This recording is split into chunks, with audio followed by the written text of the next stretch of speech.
Hello, আসসালামু আলাইকুম। আমি এখন দেখাবো same word is a difference parts of speech.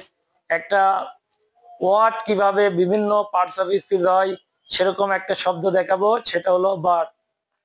But শব্দটা দেখেন, বাট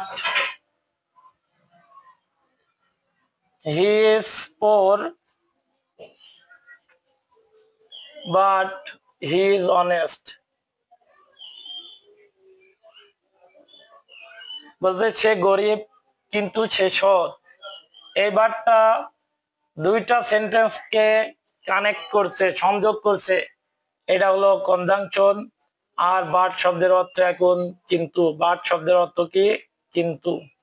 বাট শব্দের অর্থ কিন্তু। তার মানে he is poor but he is honest.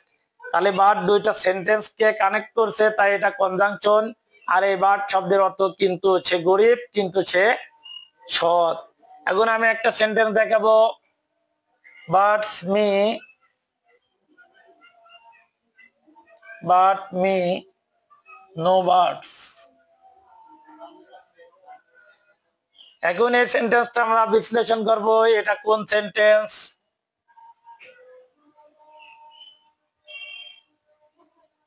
আপনাকে যদি জিজ্ঞেস করা এটা কোন সেন্টেন্স, আপনি বলতে পারবেন এটা assertive, imperative, simple, complex, compound, কিছু বলতে পারবেন এই সেন্টেন্সটা কোন সেন্টেন্স। এখন সেটাও আমরা দেখব এই বার্ডস কোন পার্টস অফ স্পিচ, এই বার্ডস কোন পার্টস অফ স্পিচ, সেটা আমরা একটু বিশ্লেষণ করব। মি এখানে কি? Possessive pronoun. মি এখানে কি? Possessive pronoun. নো এখানে একটা ডিটারমিনার, আর প্রত্যেকটা ডিটারমিনার এক একটা adjective. No, any, little, few, much, that, this, এগুলো সবই ডিটারমিনার। আর প্রত্যেকটা ডিটারমিনার এক একটা অ্যাডজেক্টিভ। আর অ্যাডজেক্টিভের পর যদি সিঙ্গেল একটা ওয়ার্ড থাকে সেটা হয়ে যাবে নাউন। কারণ আমরা জানি নাউনের আগে যে শব্দ থাকে সেটা কি? অ্যাডজেক্টিভ।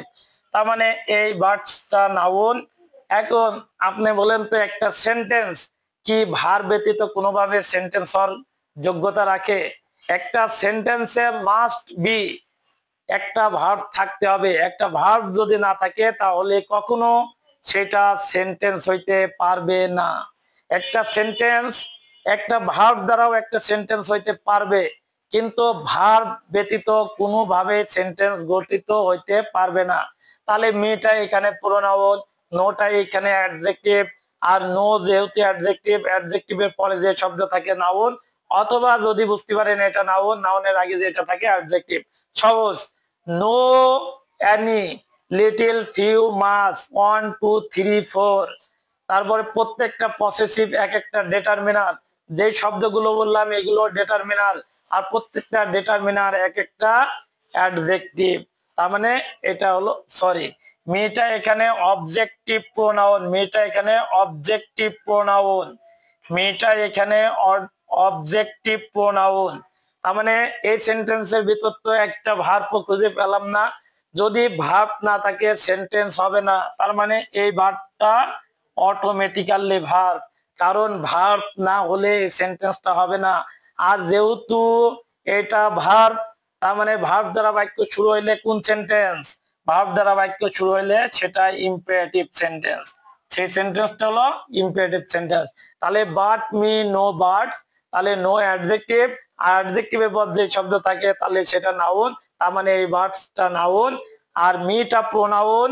আর যেহেতু এই সেন্টেন্সে কোনো ভার্ব নাই, ভার্ব বাদে বাক্য হইতে পারে না, অটোমেটিক্যালি এই ভার্বটা ভার্ব। আর ভার্ব দ্বারা বাক্য শুরু হয় এই সেন্টেন্সটা ইম্পারেটিভ সেন্টেন্স। আর এটার মানে কি? বাট মি নো বার্ডস, মানে আমার কাছে কিন্তু কিন্তু করো না। এই বার্ডস এর মানে কিন্তু কিন্তু, এটা নাউন। আর এই বাট মানে কিন্তু কিন্তু করা, এটা ভার্ব। কোনো কিছু করা হইলে সেটা ভার্ব। তার মানে এটা অ্যাডজেক্টিভ, অ্যাডজেক্টিভ পর যেটা থাকে নাউন। আর মি তো আপনারা জানেনই এটা প্রোনাউন। আর যেহেতু এই সেন্টেন্সে কোনো ভার্ব নাই, তার মানে ভার্বটা অটোমেটিক্যালি ভার্ব। এরকম আরেকটা সেন্টেন্স দেখেন। Water the plant, water the garden.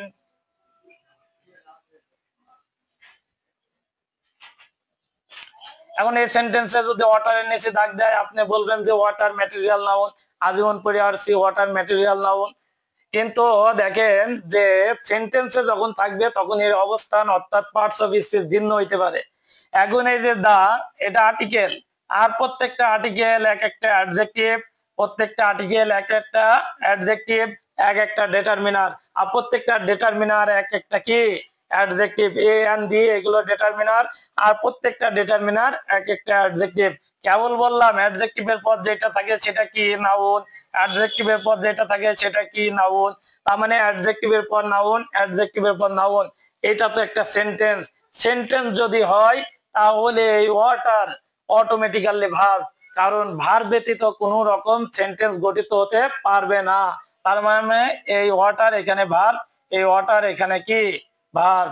তার মানে আপনি যদি এই যে পার্টস অফ স্পিচের ডিটেইল যদি জানেন, আপনাকে যে কোনো সময় যদি একটা শব্দ দিয়ে যদি আপনাকে আইডেন্টিফাই করতে দেয় যে এটা কোন পার্টস অফ স্পিচ, অটোমেটিক্যালি বুঝে যাবেন।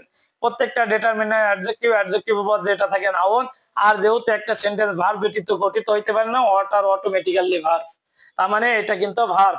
ওয়াটার দ্য প্লান্ট মানে গাছে পানি দাও, এই ওয়াটার মানে শুধু পানি না, ওয়াটার মানে পানি দেওয়া, তার মানে এটা একটা কাজ। ওয়াটার দ্য গার্ডেন গাছে পানি দাও, বাগানে পানি দাও, তার মানে এই ওয়াটার মানে পানি দেওয়া। যেহেতু এটা মূল ভাব দ্বারা বাক্য শুরু, তার মানে এটা ইম্পারেটিভ সেন্টেন্স। এটা কোন সেন্টেন্স? Imperative sentence.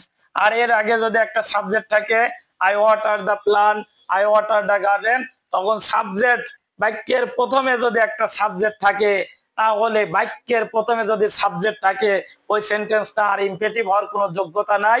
বাক্যের প্রথমে একটা সাবজেক্ট থাকে শুধুমাত্র assertive sentence, I water the plant, এটা তখন হয়ে যাবে অ্যাসার্টিভ সেন্টেন্স।